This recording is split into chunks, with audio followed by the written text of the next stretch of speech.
Hello viewers, നമുക്കിന്ന് ചപ്പാത്തിക്കും ഇടിയപ്പത്തിനും പിന്നെ വെള്ളയപ്പത്തിനും പിന്നെ ചോറിനും പറ്റിയ നല്ലൊരു മുട്ടക്കറി എങ്ങനെയാണ് ഉണ്ടാക്കുന്നതെന്ന് നോക്കാം. അതിന് വേണ്ട ഇൻഗ്രീഡിയൻസ് എന്തെല്ലാമാണെന്ന് വെച്ചാൽ ഞാൻ ഒരു 3 മുട്ട പുഴുങ്ങിയെടുത്തിട്ടുണ്ട്. ഈ മുട്ട പുഴുങ്ങുമ്പോൾ ഞാൻ ആ വെള്ളം തിളക്കില്ലേ, അതിൽ ഞാൻ കുറച്ച് ഉപ്പിടും. എന്നിട്ടാണ് ഞാൻ മുട്ട പുഴുങ്ങിയെടുക്കുക. ആ വെള്ളത്തിൽ ഞാൻ കുറച്ച് ഉപ്പിട്ടിട്ടാണ് ഈ മുട്ട ഇട്ടിട്ട് ഞാൻ പുഴുങ്ങിയെടുക്കുക. പിന്നെ അതിലേക്ക് വേണ്ടത് ഒരു 2 ചെറിയ സവോള ഇതേമാതിരി ചെറുതാക്കി നുറുക്കി എടുത്തിട്ടുണ്ട്. പിന്നെ 2 പച്ചമുളക് എടുത്തിട്ടുണ്ട്. പിന്നെ കരിവേപ്പിൻ്റെ ഇല വേണം. പിന്നെ നാളികേരം വേണം അരയ്ക്കാനായിട്ട്. കുറച്ച് ഒരു 3-4 സ്പൂൺ എടുത്തിട്ടുണ്ട്. ഒരു 4 ടീസ്പൂൺ നാളികേരം എടുത്തിട്ടുണ്ട്.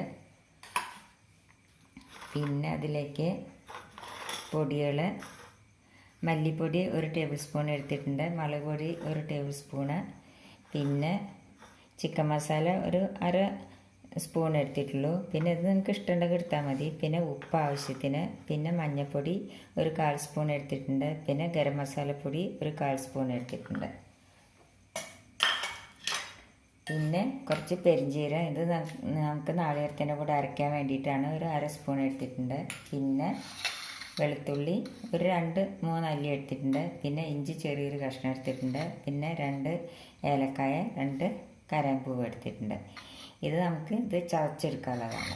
ഇനി നമുക്കത് എങ്ങനെയാണ് ഉണ്ടാക്കുന്നത് നോക്കാം. ആദ്യം നമുക്കൊരു പാൻ അടുപ്പത്തേക്ക്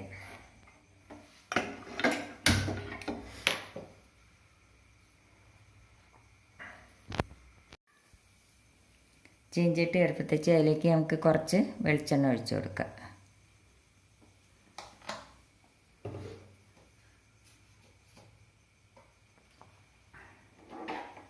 അതിലേക്ക് നമുക്ക് ഈ മുട്ട ഇതേമാതിരി ഒന്ന് ഇങ്ങനെ കീറിയെടുക്കാം.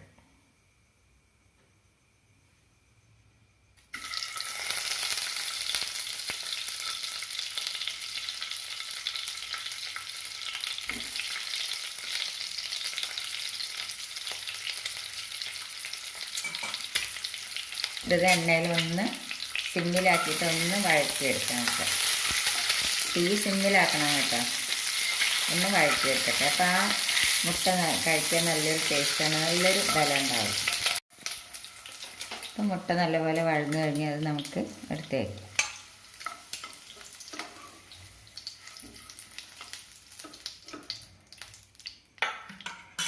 ഇനി നമുക്കിതിലേക്ക്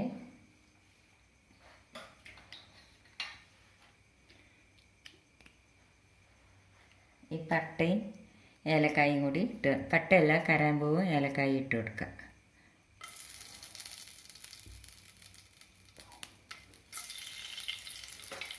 അതൊന്ന് ഇളക്കി കൊടുക്കുക. ഇനി ഇതിലേക്ക് നമുക്ക്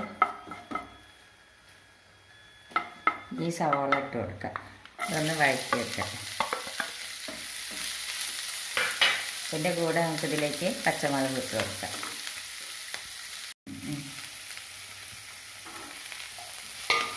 ഇതിലേക്ക് സവാള വേഗം വഴന്ന് കിട്ടാനായിട്ട് കുറച്ച് ഉപ്പിട്ട് കൊടുക്കുക.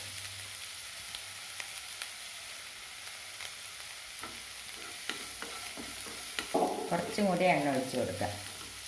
നമ്മൾ ആദ്യം അത് മുട്ട വഴറ്റാനായിട്ട് എണ്ണ ഒഴിച്ചില്ലേ, അപ്പം കുറച്ചും കൂടി ഒഴിച്ച് കൊടുക്കുക. ഇതൊന്ന് നല്ലപോലെ ഒന്ന് വഴറ്റിയെടുക്കട്ടെ. അപ്പോൾ സവാള നല്ലപോലെ വഴന്ന് കഴിഞ്ഞ് അതിലേക്ക് നമുക്ക് ഈ വെളുത്തുള്ളി ഇഞ്ചി പേസ്റ്റ് ഇട്ട് കൊടുക്കുക, ചതച്ചത്. അതിലേക്ക് 2 കരിവേപ്പിൻ്റെ ഇല കൂടി ഇട്ട് കൊടുക്കുക. ഇനി ഇതിലേക്ക് ഞാൻ ഈ തക്കാളി ഇൻഗ്രീഡിയൻസ് പറയാൻ വിട്ടു പോയതാണ്. ഈ തക്കാളി ചെറുതായി നോക്കിയിട്ട് ഇതിലേക്ക് ഇട്ട് കൊടുക്കുക.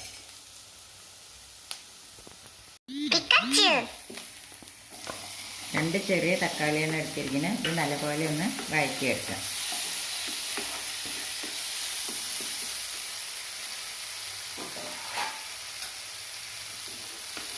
നമുക്കിത് വഴന്നിട്ടാനായി ഒന്ന് അടച്ചു വെച്ച് കൊടുക്കാം. അപ്പോൾ നമ്മുടെ തക്കാളി നല്ലപോലെ വഴന്നു കഴിഞ്ഞു. ഞാൻ 2 ചെറിയ തക്കാളിയാണ് ഇട്ടെടുത്തിരിക്കുന്നത്. വലിയ തക്കാളിയാണെങ്കിൽ ഒരെണ്ണം ഇട്ടാൽ മതി. ഇനി നമുക്കിതിലേക്ക് ഈ പൊടികളെല്ലാം ഇട്ട് കൊടുക്കാം.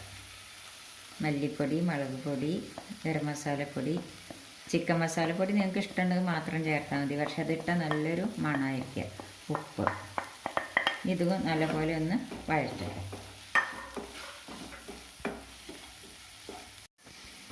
ഇനി നമുക്കിതിലേക്ക് ഈ 3 മുട്ട ഇട്ട് കൊടുക്കാം.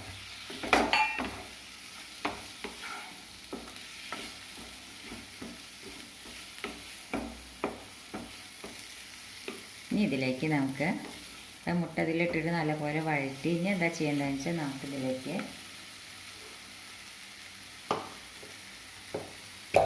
നാളികേരം പെരുംജീരകം കൂടി അരച്ചെടുത്താണ് അത് ഇതിലേക്ക് ഒഴിച്ചു കൊടുക്കുക.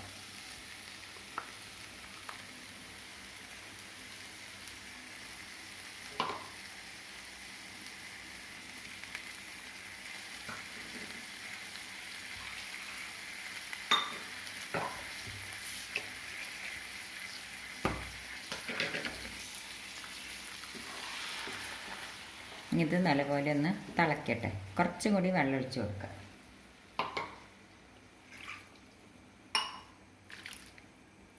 ഇതൊന്ന് തിളക്കട്ടെ. അപ്പോൾ നമ്മുടെ നാളികേരമൊക്കെ ഒഴിച്ചിട്ട് നല്ലപോലെ തിളച്ച് കഴിഞ്ഞ് നമ്മുടെ മുട്ടക്കറി റെഡിയായി. അപ്പോൾ നിങ്ങൾക്ക് എൻ്റെ വീഡിയോ ഇഷ്ടപ്പെടുകയാണ് ലൈക്ക് ചെയ്യാനും ഷെയർ ചെയ്യാനും സബ്സ്ക്രൈബ് ചെയ്യാനും മറക്കരുത്. നിങ്ങളെൻ്റെ മുട്ടക്കറി ഒന്ന് ട്രൈ ചെയ്ത് നോക്കുമല്ലോ. നല്ല ടേസ്റ്റാണ്. ചപ്പാത്തിയുടെ കൂടെ, വെള്ളയപ്പത്തിൻ്റെ കൂടെ, ഇടിയപ്പത്തിൻ്റെ കൂടെ എല്ലാം കഴിക്കാൻ നല്ല ടേസ്റ്റാണ്. ചോറിൻ്റെ കൂടെ കഴിക്കാനും നല്ലതാണ്. Thank you.